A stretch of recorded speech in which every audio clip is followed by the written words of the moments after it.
India's telecom regulator TRAI today came out with a set of recommendations that have suggested that any kind of discrimination towards internet access should not be allowed. TRAI, however, left it to the government to take a final call on whether specialized services can actually be exempted from the broad principle, as we call it, of net neutrality. Ashmit Kumar joins in now with the latest and the key takeaways from those recommendations. So Ashmit, the TRAI giving a thumbs up to free internet, but they've also come in with some riders. Take us through the key highlights. Well, net neutrality has been a hotly debated subject for the last 18-odd months. That's the duration of the consultancy process that TRAI had undertaken. And finally, we're beginning to get some semblance of a legal framework, a legal structure as far as net neutrality is concerned. Let's take our viewers quickly through the takeaways as far as these recommendations are concerned. First up, well, the TRAI's recommendation, the broad principle that has now been codified by way of these recommendations is that there should be a restriction on any form of discrimination. That principle essentially has been upheld, has been echoed by the telecom watchdog, that's the position that they will be pressing on going forward with respect to net neutrality. That's not all.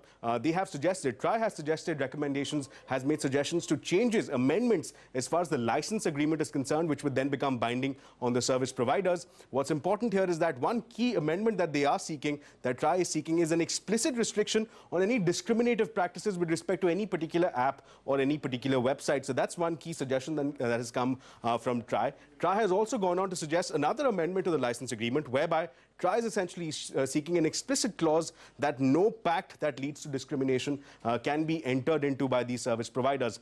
With respect to the applicability, well, as we said, they're suggesting changes to the license conditions, and these principles, if approved by the DoT, would then apply specifically to the internet service providers, to the mobile service providers. So that's something that needs to be kept in mind. With respect to the broad contours of these recommendations, one thing that needs to be kept in mind are the exceptions that have been provided for. First up, specialized services. That is one key exemption that TRAI has focused on, that a principle of non-discrimination will continue to apply, but this is one area which they would be exempt as far as these net neutrality conditions are concerned, provided the other internet services don't get hurt in any way, the normal traffic does not get hurt in any way. So that's the rider. The second key rider are critical Internet of Things services.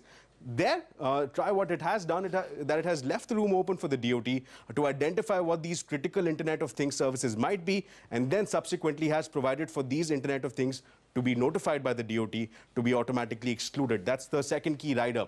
The third key rider are traffic management services. What the TRAI essentially is arguing is that reasonable and transparent traffic management practices that would be employed by these service providers would again be exempt, and that is again where TRAI has perhaps taken a bit of a lenient approach. But nonetheless, these are the three key exemptions that TRAI has suggested. Moreover, TRAI, as a part of additional disclosure by these service providers, has suggested that these service providers must declare traffic management practices that they will be undertaking, which subsequently would be exempt from the net neutrality conditions. So clearly, the law being laid, the legal framework being laid down as far as TRAI is concerned. But keep in mind, these are only recommendations at this stage. The onus now falls on the DoT to consider these recommendations and then to formalize an opinion going forward as far as net neutrality is concerned. Back to you.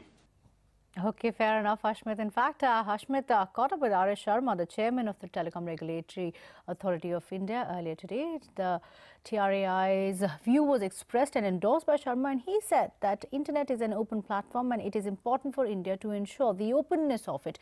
Ashmit started by asking him about the rationale behind these recommendations. We have kept certain overarching principles in mind. One is that internet is an open platform. And it is extremely important for India at this point in time, where a lot of our applications, a lot of things are riding on the internet. Digital India program, which seeks to, ensure that there is a connectivity everywhere and there is this internet as a platform is used. So I think what is important for us as a country is to ensure and to ensure the openness of this platform. One of the suggestions that you've put forth is that there shall be no discrimination. Just an explanation for the benefit of our viewers, what are we meaning by discrimination and what will that result in, or what exactly are you seeking in terms of amendments to the license agreement, the mechanics of definition of discrimination? See, broadly, discrimination can be of multiple types. One can be a price differentiation. I actually price a particular website's data more than another website's data. For example, if you access website A, I'll charge 10 paisa per megabyte. If you access website B, I'll give you free. So one is a price discrimination. The other, which we have already blocked in a way, last February of 2016, we issued a non-discriminatory, price discrimination was banned. The other discriminations are essentially blocking. You can block a website. So a telecom service provider is not happy with some content fellow and he says, no, I'll not allow your website to flow through my pipe. So one is blocking. Another is throttling. You are not blocking, but you are reducing and degrading the experience of the customer. Another is that, fast lanes, paid prioritization as it is called. So you provide a fast lane to a certain website. So what is important is we believe that none of these practices is a good practice. And in a way, we believe that the providers of the pipes to the internet, the access providers, which is the ISPs and TSPs, they should really have no choice in determining as to which site the consumer wants to visit. So therefore, the choice must be in the hands of the consumer. And that's the rationale of this entire recommendation. So just for the benefit of our viewers, when we speak of prioritizing or throttling of certain internet services, are we yet to work out the mechanics as to what would constitute throttling or prioritizing of a service? Well, certainly what we have done is that, first there is a general principle that no service access provider to the internet shall indulge in any discriminatory practices, which I enumerated just now. The question is that there may be certain exceptions to this also. So some specialized services, for example, which may use the internet protocols, but which are essentially point-to-point services. For example, if you're doing a remote surgery or autonomous cars, or let's say enterprise-wide, connections, networks. I'm connecting 20 offices on a dedicated lease line pipes. These are certainly not to be included in this part because they are effectively an arrangement which are a special arrangement. As you know, internet is the best offered service. So that's one part. Secondly, there are also exceptions.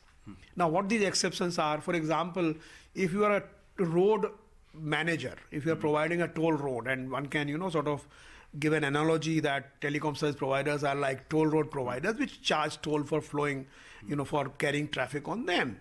So suppose there is a traffic kiosk or there's a traffic jam on your road. So there the road owner will have to take certain steps. So these are called traffic management practices. Right. Similarly, there is an attack on the road. They will have to take some measures to maybe close the road for a little while. So these are some of the things which are traffic management practices. But we have said, yes, you can, these will be exceptions. Exceptions will be traffic management practices. Maybe some court has, given some decree. Maybe the government of India or government under the IT Act has blocked some websites. So those will have to be complied with. So there are multiple, situations where such, practices will have to be carried out. However, we have said that those practices will be transient, which means that they'll be applicable only when there's a traffic jam, you will apply those practices, for example. Those practices will be proportionate, which means that you will not apply a measure which is more than what is required normally in the situations. And they should be transparent, which means you must explain as to what they are. And there are disclosure principles which we have recommended, that they will have to provide disclosure as to when did they apply this practice and what was the effect on the consumers of this practice.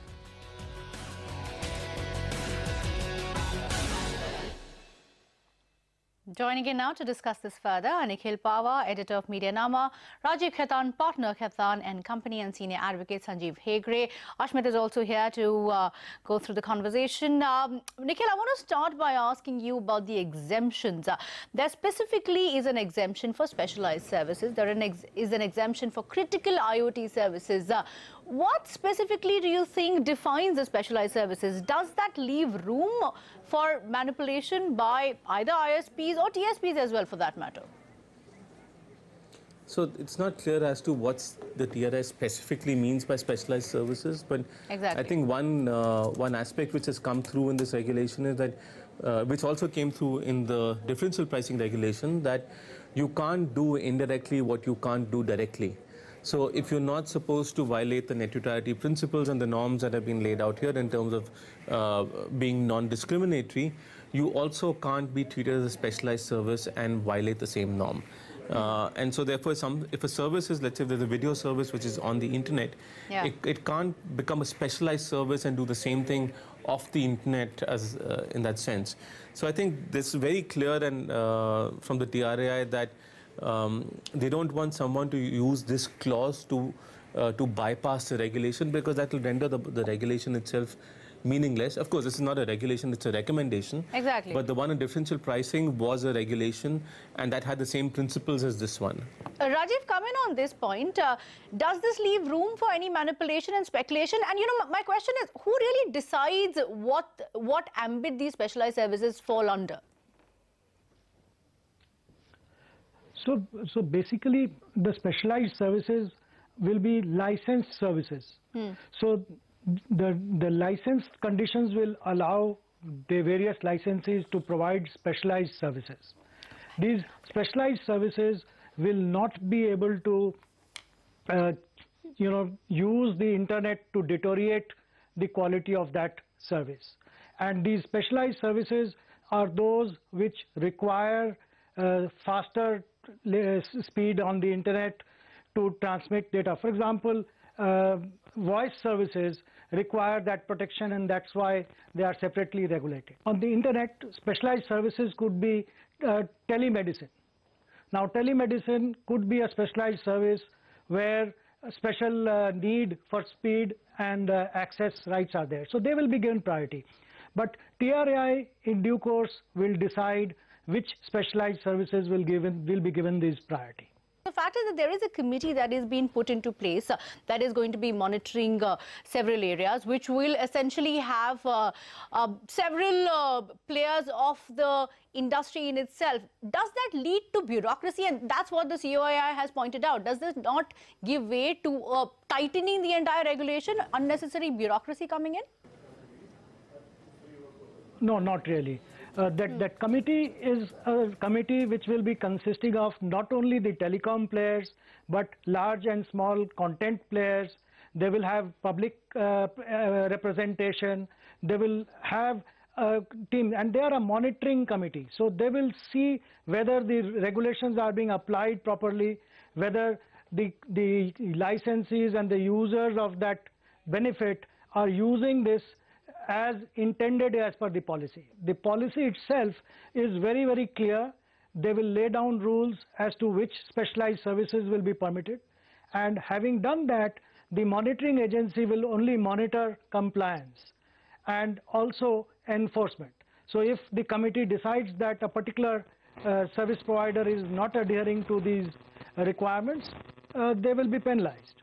Nikhil, comment on the point that COI has made, and I'm going to quote the authority. What they have said is that TRAI in this process has not adopted a light touch approach to net neutrality. They believe that the committee will lead to unnecessary bureaucracy, and in a sense they say that DOT is already necessarily focusing on enforcement, is focusing on licensing. So why have an added committee which is supposed to look into all these areas? So I first wanted to address a point that Mr. Khaitan made about voice being a specialized service. I'm afraid I don't think that's correct, because voice is not a specialized service. It's not regulated separately from an internet perspective. It is an internet service. It's an integral part of the internet. You have gaming which has voice integrated with it. You have various other services that have messaging integrated with it. So it's a core. So the service level discrimination is not allowed here, especially when you're talking about broad internet services. On the point about that committee, I have concerns about that as well, because it seems that the TRAI has said this is going to be an industry-led committee, and it's going to be a separate non-profit that gets created with participation from all the stakeholders that he mentioned. I would like to see a regulator look into this regulatory aspect, and and monitor and oversee this aspect themselves. But Nikhil, isn't there too much of regulation coming in? Doesn't it defeat the purpose of free, fair... Not really. Doesn't it reduce ease not of really, doing business? That's exactly what the telecom regulator... But look at it from a different perspective. Look at it from a different perspective. If an ISP... And look, monitoring traffic and whether there is discrimination in terms of speed is a specialized task. How do you know, how does a regular person know whether speed's being throttled or not today, right? So it's a specialized task which needs to be done by experts with monitoring stations that are set up. And I'd rather that the TRAI do it, because if someone's violating these norms, how will the TRAI know? There's a difference between how it's done with pricing, where they have tariff plans and you can actually monitor them, the TRAI can directly monitor them. But in terms of monitoring the network, you need an oversight mechanism. Otherwise, you might have this regulation in place, but if it's going to get violated all over the place, how will you even know without monitoring it? Mr. Khaitan, if I may come to you, as a part of the consultation, the recommendations clearly enunciate that as a part of the recommendations, they had done a lot of they had consulted a lot of stakeholders. One key recommendation that the stakeholders had been pushing for is that in case where perhaps there is prioritizing or throttling and there is no direct commercial linkage, there is no commercial gain to be had by the telco or the service provider in question, perhaps that is one place where TRAI needs to have taken a slightly more lenient view. Would you find yourself in agreement with that as long as there's no commercial gain, why bother? No, actually it's not the question of commercial gain. The entire concept of net neutrality is neutrality directed at content. So the content is the main thing that they must reach to the consumer in a neutral manner. So all those issues relating to content being speeded up or throttled, or content from one content provider, or based on user, or based on the equipment or the the protocols which are used, which has to be non-discriminatory. And therefore, these principles have just laid down a broad framework which will decide how this internet net has to be neutral based on these principles. Once these principles are applied, therefore there will be no chance or no occasion for anybody to complain that their access is throttled and things like that. Okay, we have Sanjay Hegde also joining in. I don't see any. Sure. Mr. Khaitan, hold to that thought. We have Mr. Sanjay Hegde joining in. Sanjay, thanks for joining in the conversation. My broader question that I want to ask you, do you believe that the TRAI records in their current form are airtight to be able to bring in free and fair and open internet access and ensure that in the current form as is?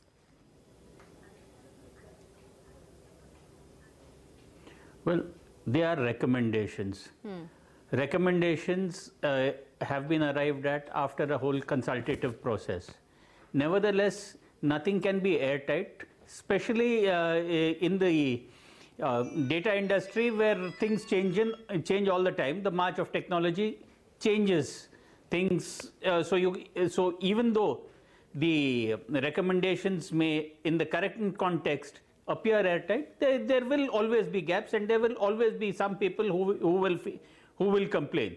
The basic issue of net neutrality itself, that every bit of data must be treated alike, that the carrier will not discriminate between one bit of data and the other. He cannot say, for instance, that I will rush emails through, but I will hold back streaming content. Correct. But Mr. Hegde, what I want to understand from you is that based on the recommendations that have come in so far by the TRAI, do you believe that is this enough, or is this a broad foundation and now the DOT has to add to the fine print and the specifications?